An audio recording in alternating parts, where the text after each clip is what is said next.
Nuk jam shumë i sigurt, zotin Shqefni nuk e njoh, me ty Ralf njihemi kohë përpara, sa i besoni ato që thoni.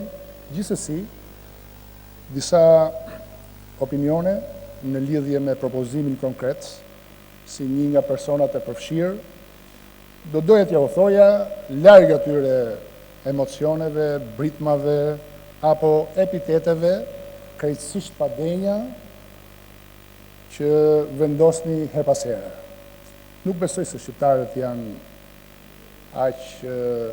apo ashtu si mund t'i konsideroni ju, që në këtë ballafaqim alternativash të besojnë verbazi ato që thoni ju. Ndaj, sugjerimi im, këshilla ime, është pak më qetë, pak më shtruar, nëse bëni për teatr, vazhdoni të bëni për teatr, por le dalim pak ke thelbi. Do mundohem të mos i referohem atyre që kishe shkruar, por duke e bërë sa më thjesht iden, konceptin, mbi cilin lindi korporata shqiptare e investimeve. Ju e dini shumë mirë që në vitin 2018, një konsorcium turk bëri një propozim në lidhje me aeroportin prej 500.000 parashikoj pasagjerës në Vlorë. Që do t'i shërbente kryesisht, por jo vetëm, jugut Shqipërisë. Dhe qeveria shqiptare, nëpërmjet një ekipi negociator, diskutoi dhe nuk u ra dakord për të vijuar me propozimin e konsorciumit turk. Në fakt, ajo që bëhet fjalë është një hapësirë për rreth 310.000 hektarësh, e cila do të vendohet në dispozicion të ndërtimit të aeroportit jugut. Gjatë gjithë këtyre viteve, dhe madje ka disa korespondenca shumë interesante, nëse do të kishit qenë kujdesshëm, do t'i kishit shqyrtuar, por gjatë së paku 20 viteve të fundit, unë kam pasur mundësinë të shoh disa prej tyre, disa propozimeve, disa firmave shumë prestigjioze, me eksperiencë fantastike, me kapitale, që i kërkonin qeverisë shqiptare të hynte në partneritetet të ndryshme. Për pronat publike të njohura, pranuara në Shqipëri, ka pasur dy modele, jepeshin me qira, jepeshin ose me një tarif, një simbolike, €1. Ndërkohë, që shumë letra kanë mbetur pa përgjigje, shumë propozime kanë ngelur pa përgjigje, pikërisht sepse mungonte një mekanizëm që korporata shqiptare e investimeve ja jep në këtë rast qeverisë shqiptare si një mjet për të negociuar. Por të rikthyer prap me shembullin konkret, në mënyrë që jetë sa më e kuptueshme për gjithë, pjesa e Vlorës janë 310.000 hektarë. Një pjesë mund të shërbej për aeroport. Dhe ju e dini, ne kemi vijuar tashmë dhe jo me koncept ideen, por me projektin se si do t'jetë aeroporti. Ndërkohë që aeroporti zë vetëm 1/3 e sipërfaqes. Ajo që po diskutojmë dhe të siguroj për një gjë. Në këtë iniciativë ka një grup njerëzish shumë të nderuar, cilët unë gjej rastin t'i falenderoj, janë profesorë të Harvardit, të cilët na kanë mundësuar disa vizita në disa vende për të parë dhe disa modele apo eksperienca të suksesshme.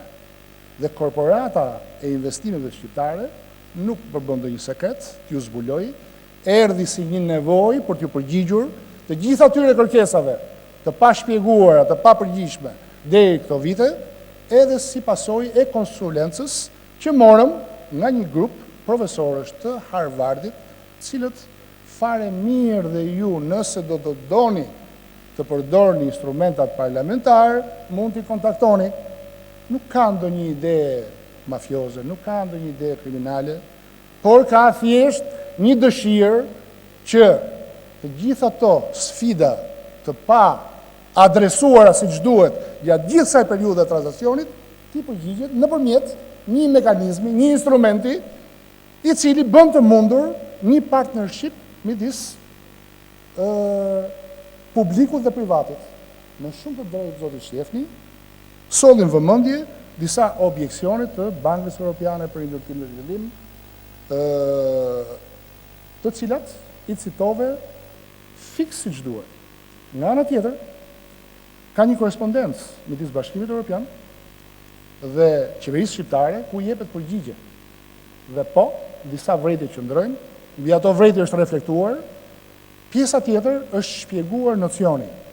Korporata e investimeve shqiptare është një SHA e cila do të themelohet me një kapital shtetëror, por e keni shumë të pastër të shpjeguar në ligj, por çfarë qëllimi do të vlej dhe do jetë me kontribut të buxhetit të shtetit.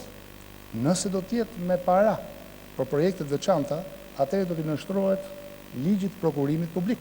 Nëse do të jetë me, siç parashikon ligji, që pjesë aksionere e kësaj korporate mund të jenë dhe institucionet financiare ndërkombëtare.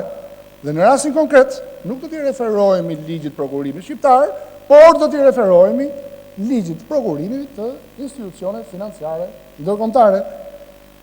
Transferimi I pronave publike për zhvillimin dhe realizimin e korporatës. Çfarë ndodhi dhe për I kthehem prap, për t'ja u bërë sa më të kuptueshme, rasti Vlorës, përveç aeroportit të Vlorës, ideja është që me qenë se sipërfaqja është shumë më e madhe, atëherë ajo zonë të shërbej edhe për aktivitete tjera. Një për shembull mund të jetë, për cilin ka interes, kemi plotësuar kuadrin ligjor si kundër edinit të energjisë solare, dhe mund të jetë një park shumë I leverdishëm fotovoltaik. Po përveç kësaj, mund të ketë disa funksione të tjera. Ndaj vetëm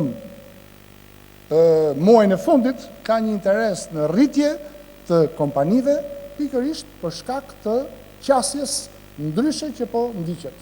Pra, po flasim për mekanizma, po flasim për instrumente, të cilat aktualisht plotësojnë një vakum, të cilin më përpara nuk e bënin dot të mundur ligjet në fuqi.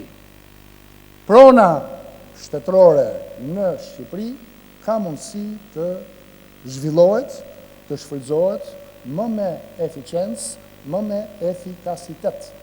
Dhe tashmë, mas gjithë këtyre viteve dhe mbas një analize teje të kujdesshme, është arritur në konkluzionin që duhen përmirësuar dhe do të ishte I vlefshëm shumë kontributi, jo juaj, po I cili do. Dhe mos harroni që kemi ardhur në këtë ditë sot, pas një debati edhe brenda nesh të jashtëzakonshëm. Jemi ndriçuar si asnjëherë më parë. Kemi kuptuar ca gjëra akoma dhe më mirë. Por iniciativa, ju thash, është bërë thjesht dhe vetëm për të bërë të mundur disa transaksione që do ta rrisnin dhe do ta maksimizonin.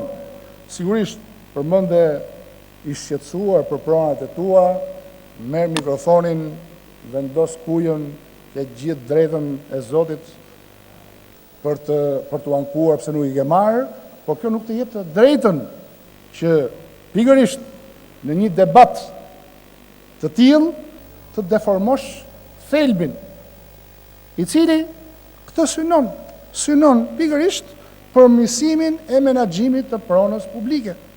Përmirëson krijimin e pronave dhe aseteve të reja. Ndaj, duke mos dashur të zgjatem, unë mendoj që për ne është një augur I mirë krijimi I kësaj agjencie, do të pasohet nga një numër vendimesh të Këshillit të Ministrave, dhe besoj se do të jetë një mekanizëm shumë interesant, shumë tërheqës, që më në fund të bëjë të mundur që të japim përgjigje atyre investitorëve serioz në partneritet me cilit duhet të zhvillojmë Shqipërinë. Faleminderit. Faleminderit zoti Shalsi. Zoti Gjoni, çfarë kërkoni?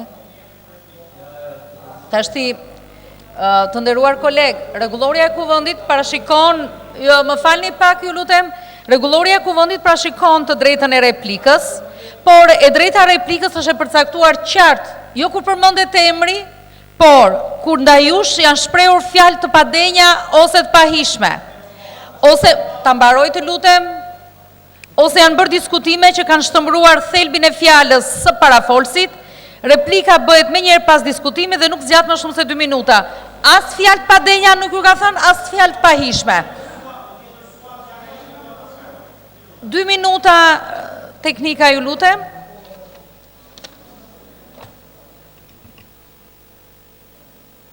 Faleminderit, zonja kryetare. Zoti Shalsi, ju përmenda 2 komponent tepër të rëndësishëm të një, lutem pra 1 sekond. Ky është në opinionin tim, zoti Braçe. Lutem, mund të vazhdoj zonja kryetare? Në opinionin tim, ju nuk keni drejt të dhunoni drejtën e fjalës opozitës këtu. Dakor? Këto mund ta kishit bërë me ata që larguat, jo me ne këtu. Zoti Gjoni, nuk na friksoni dot. Vazhdoni 2 minutin e replikës. Nuk na friksoni dot. Ju lutem. Tani, po lëret lutem me ty, aman.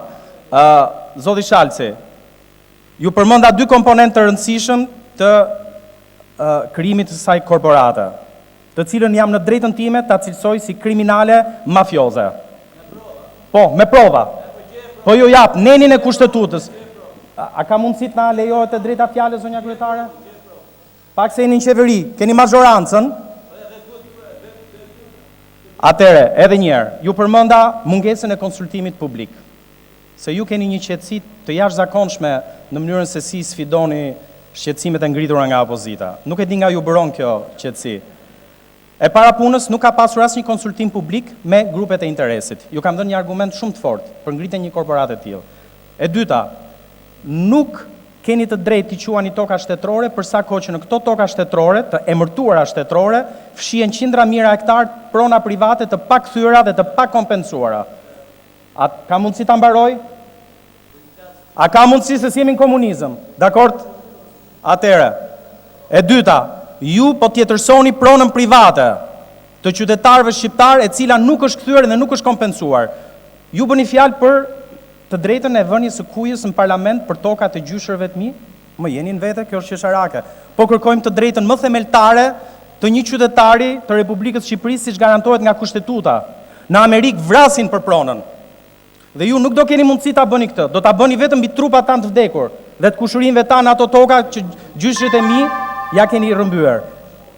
Po them atë që duhet thënë, nuk mundet të grabitet prona e shqiptarëve përmes një skeme korruptive dhe ju bëj thirrje që ta shtyni votimin e këtij ligji, projekt ligji famkeq dhe kriminal që po propozohet këtu në parlament pas një konsultim publik. Faleminderit, fjalën e ka, ju lutem. Zoti Shalsi nuk lejohet replik mbi replik. Po jo për replik. Po s'është ministri, më fal. Ju lutem, të nderuar koleg. Ministri, më fal, ministri që merr fjalën është ministri propozues. Ministri propozues është ministri i financave. Do ju lutesha, të nderuar koleg, të diskutoni dhe mos përmendni emrat e njëri tjetrit, sepse ne do vazhdojmë të merremi me replika pafundësisht.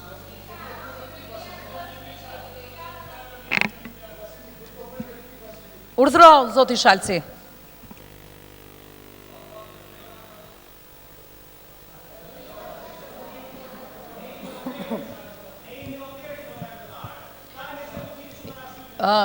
Ju lutem, zoti Gjoni, ju lutem. Pa tjetër që ka respekt.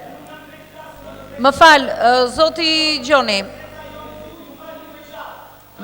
Më fal, zoti Gjoni, të gjithë deputetët, përfshirë dhe ministrat që janë deputet ose jo, duhet të respektojnë njëri tjetrin dhe etikën në këtë sallë. Po të ju lutem...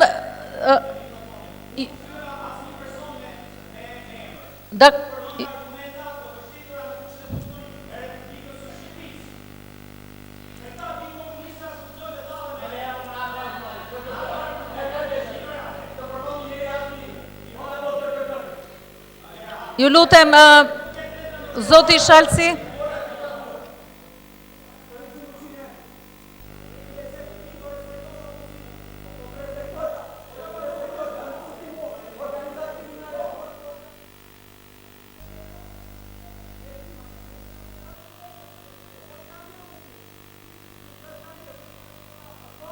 Ju lutem koleg.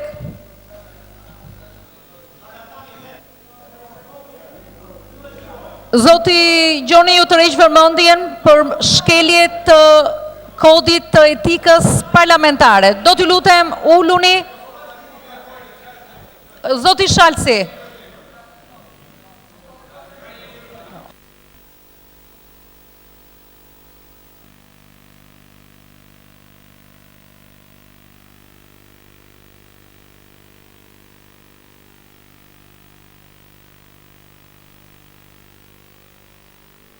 Zoti Gjoni, ju lutem uluni.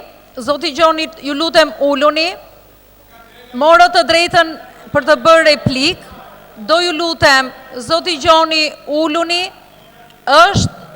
E ka kërkuar fjalën ministri Shalsi. Ju lutem, Zoti Gjoni, uluni.